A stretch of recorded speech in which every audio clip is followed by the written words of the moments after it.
Estamos ahora acompañados de Mateo Ballarín, él es primer vicepresidente de la Sociedad Nacional de Industrias. ¿Es correcto, Mateo? Muy buenas noches, gracias por estar con nosotros. Muchas gracias por la invitación.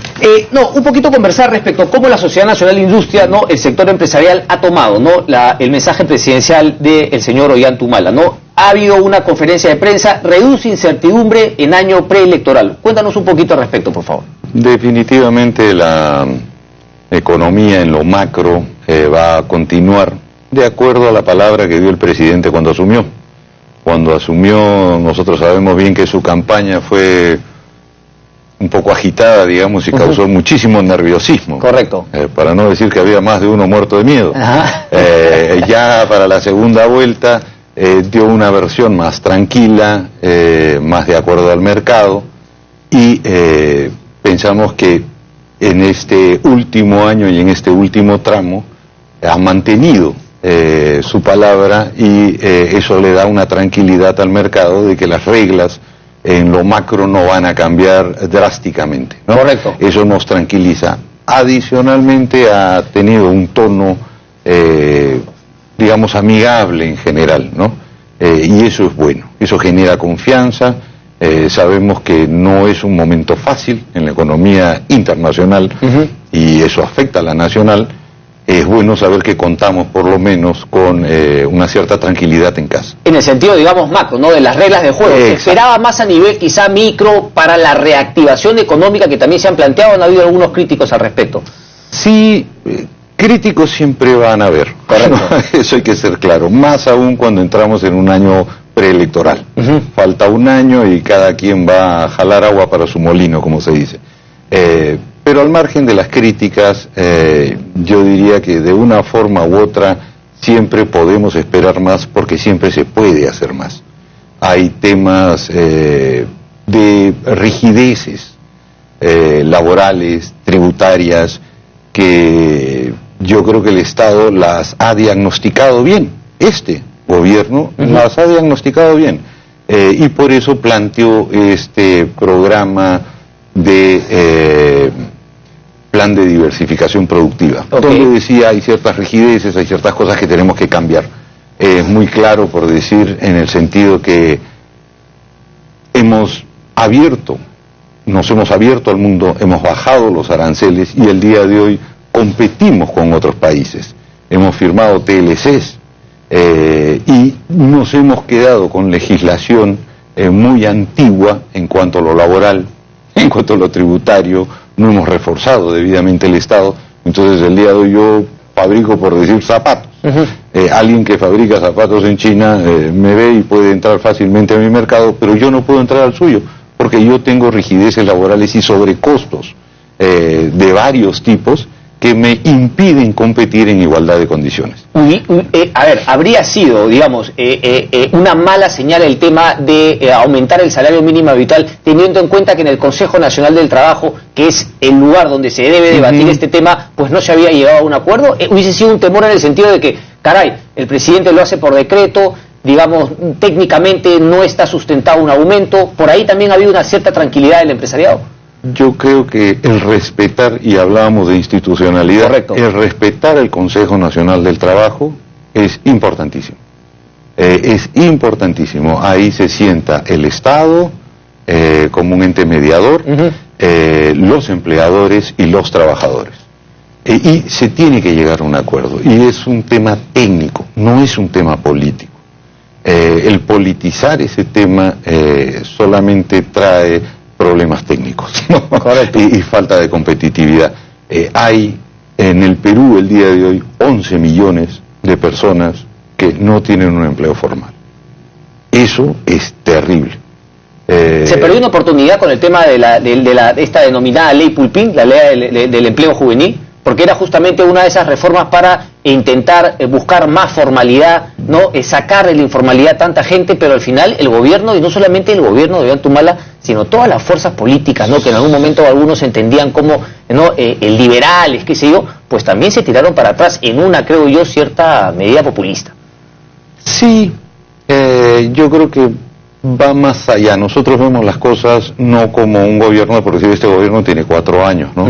En realidad se tomaron medidas que cambiaron el Perú desde los 90. Correcto. En ese momento no se tomaron medidas más revolucionarias, por decirlo de alguna manera, más drásticas que se debieron tomar, y han venido pasando sucesivos gobiernos, y en estos sucesivos gobiernos no hay quien se atreva a meterle diente al tema, bueno, okay, pero de manera seria. Correcto. Entonces, si se pierde un año más o 2 años más, yo creo que el Consejo Nacional del Trabajo va a tener que ver este tema. Yo veía dentro del discurso del presidente muy centrado en todos estos programas sociales. Parece maravilloso, o sea, no creo que haya un peruano que vea mal que se le dé algo a quien no tiene nada. Pero, por decir, pensión 65, ¿qué va a pasar con pensión 65 cuando estos 11 millones de peruanos lleguen a edad de jubilación y no hayan aportado nada? De acuerdo. Entonces, ¿qué? ¿Vamos a hacer 11 millones a los cuales darles algo? Entonces hay que ver el tema de manera técnica, de manera, digamos, actual, y reformular esos temas con valentía y con valor. Yo creo que el presidente Humala ganó las elecciones, el gobierno es el que tiene que tomar estas acciones, y de alguna manera ya ha hecho el diagnóstico. Correcto. O sea, no es que no sepa, lo sabe. Tienen que ser, por supuesto, reformas que tengan que ser aprobadas en el Congreso. Ahora, ha hecho el diagnóstico, pero también conocemos la receta y simplemente no hemos comprado los medicamentos, no nos queremos tomar la pastilla que sabemos que nos va a curar, porque hecho el diagnóstico tiene que haber una receta también. Claro, la receta es conocida. Si uno, por decir, tiene un sueldo de 1.000 soles, termina el empleador pagando 1.600. Correcto. Si hablamos de 900 soles o algo así, imagínate en provincia alguien que tiene que pagarle a un peón 1.300, 1.400 soles, ya está fuera, no puede pagarle, entonces tiene que irse a la informalidad. ¿Cómo remediar esto? Es obviamente bajando sobrecostos, haciendo un sueldo mínimo por escalas, de acuerdo a la región, de acuerdo al tipo de trabajo que Correcto. tiene, a su productividad, que es fundamental para poder competir con otros países. Ahora, y esto involucra a todos, involucra al Estado, involucra a los sindicatos también, involucra a los empresarios, involucra en general a todo el Perú, porque Correcto. como digo, ¿qué vamos a hacer con 11 millones en pensión 65? Eso no se sostiene. Los programas sociales están creciendo. Correcto, pero coincides entonces en la crítica de algunos economistas. Claro, es bonito no hacer como prioridad la inclusión social, pero también la prioridad debería ser el crecimiento, o sea, ambos, porque tú para incluir necesitas seguir creciendo, porque si no, simplemente la inclusión se vuelve insostenible. Es una balanza. Ok, ¿crees que se le está dando más prioridad a la inclusión que al crecimiento? Yo creo que depende, y vuelvo y regreso a lo mismo, depende de todos los actores políticos, no depende solo del gobierno. O sea, es el gobierno y es el Congreso. El gobierno tiene el Congreso el día de hoy, no lo tiene, pero entonces el Congreso debe actuar con responsabilidad y ver la realidad y apoyar. Tal cual. Bueno, ahora le ha dado facultades justamente económicas, a ver qué hace el Ejecutivo con esa facultad. Parece que no tiene muchas ideas, pero solamente para terminar y no quedarnos en el tema del trabajo, comentaste un tema importante, ¿no? Que por ejemplo un peón en el campo puede ganar tanto y con los sobrecostos es muy difícil para el empleador mantenerlo. Antero Flores Arauz, acá candidato a la presidencia, también planteó que finalmente quizá el salario mínimo debería verse también por regiones y no a nivel nacional. La Sociedad Nacional de Industria, digamos, no ha analizado esto. ¿Sería algo que sería positivo desde tu punto de vista? Regreso al Consejo Nacional del Trabajo. Correcto. Donde se deben de tocar los temas de manera técnica. Pero no lo sé, pero no sé si es que ese tema se ha planteado, porque claro, el Consejo Nacional del Trabajo hubiese dicho, oye, ¿sabes qué? Vamos a reunirnos por regiones. Se ha reactivado hace poco y las propuestas de alguna manera están siendo, por lo menos de nuestra parte, llevadas, y creemos, porque eso es lo que hemos sentido, que de alguna manera, gremios y los sindicatos están más abiertos que antes. Cuidado. Los vemos a los sindicatos más abiertos que antes a discutir este tipo de temas. Más que cuidado, enhorabuena. No, es que hay mucha gente que piensa que hay un enfrentamiento y la realidad se termina imponiendo, ¿no? Cuando uno ve cifras así es, el último año, 60.000 personas desempleadas que se agregan a esto, Dicen, y además los sindicatos tienen sentido común. Si ven que el tema técnico, que se tiene que mejorar la productividad... Tienen menos trabajadores, así es, tienen menos trabajadores que afiliarse, los empleadores tenemos menos trabajadores trabajando para nosotros también. Ahora, déjame ser un poco crítico, ¿verdad? Porque en el mundo anglosajón se menciona esta frase no news, good news, que obviamente significa que, caray, cuando uno tiene temor de que alguien vaya a meter la pata, pues mejor que no diga absolutamente nada. Me da la sensación de eso respecto al comentario de la Sociedad Nacional de Industria. Es decir, tú me lo acabas de mencionar, claro, las reformas de primera generación que se hicieron en el gobierno de Fujimori, pero hasta ahora nadie ha hecho las reformas de segunda generación. Y veo que por ahí no mucha gente le exige, sino que más bien nos contentamos con que no nos desarmen las reformas de primera generación de los 90. No, yo veo por decir, como decía, criticar es más fácil que... ¿no? De alguna manera veo por decir en educación. En la educación, y por eso no me concentraba en un solo gobierno, sino son varios gobiernos que van pasando. Entonces, Toledo, por decir, el señor Toledo, cuando fue presidente, empezó con subirle el sueldo a los maestros. Anteriormente se hicieron escuelas, después se le sube el sueldo, después se entra en un concurso donde tenían que dar un examen, el siguiente gobierno, el señor Alan García, y este gobierno ha continuado con esa labor y creo, por el último examen que se ha tomado a los alumnos, que el nivel de entendimiento que empiezan a tener es mayor. Entonces veo una evolución positiva que va pasando de gobierno en gobierno. También veo que hay otros temas que se van peloteando. Uno de ellos es el que dices, ¿no? Por decir, en el caso de el servidor público. Normalmente aquel que va a donde un servidor público es humillado y maltratado. O sea, tienes que hacer una cola, tienes que... Y finalmente dices, oye, yo como contribuyente te estoy pagando tu sueldo para que me maltrates, para que me hagas hacer un trámite enorme, una cosa horrible. Se dio esto de servir.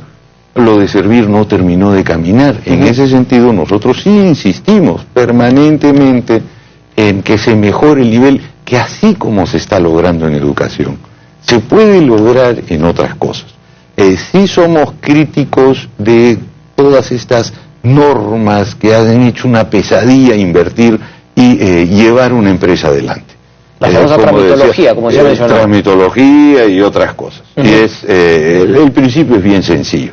Se lo escuchaba el otro día a un profesor que decía, tú das una norma muy buena, justificada, y das otra norma muy buena y justificada, y das otra norma muy buena y justificada, y das otra norma muy buena y justificada. Bueno, cuando tienes las cuatro tienes una porquería. Tal cual. Porque se vuelve todo una maraña terrible que no te deja avanzar. Entonces nosotros sí estamos insistiendo, y más que críticos queremos ser propositivos. Somos peruanos, al igual que los que dan las leyes, al igual que el presidente, al igual que los servidores públicos, y el mensaje es de, en un momento difícil hay que unirse.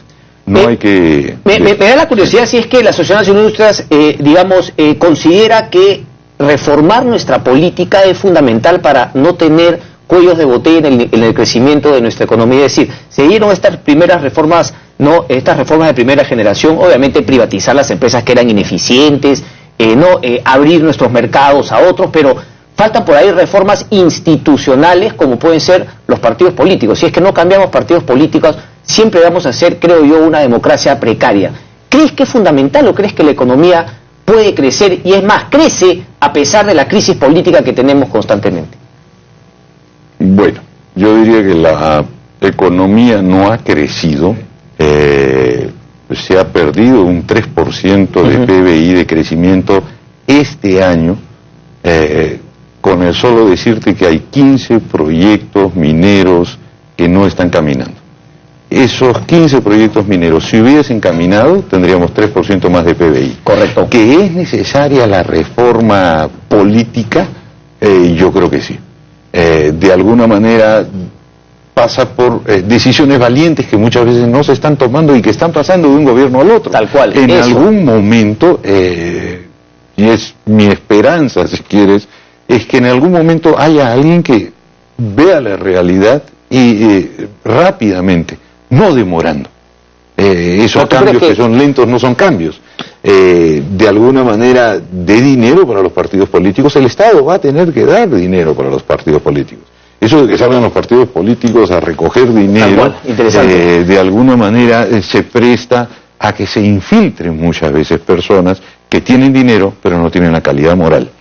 Y eso es un problema que sí es un poco pesado y que tienen los políticos, creo, que ver con mucho cuidado. Y ya hay mayor atención. En base a los últimos casos que han sucedido, creo que están bastante más atentos y que están dándole ya al tema mucho más atención. Claro, la importancia de tener partidos políticos sólidos, porque finalmente se hacen filtros previos, ¿no? Es lo que leí ahora una columna, creo que fue la editorial del Comercio, ¿no? Sobre los Estados Unidos y Donald Trump.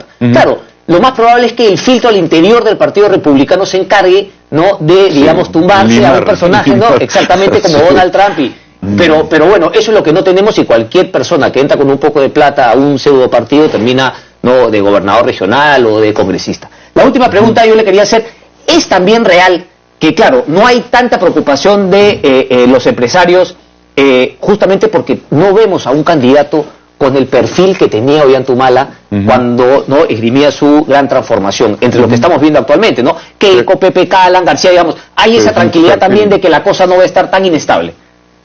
Yo creo que no lo vemos por los candidatos, no lo vemos más por la población.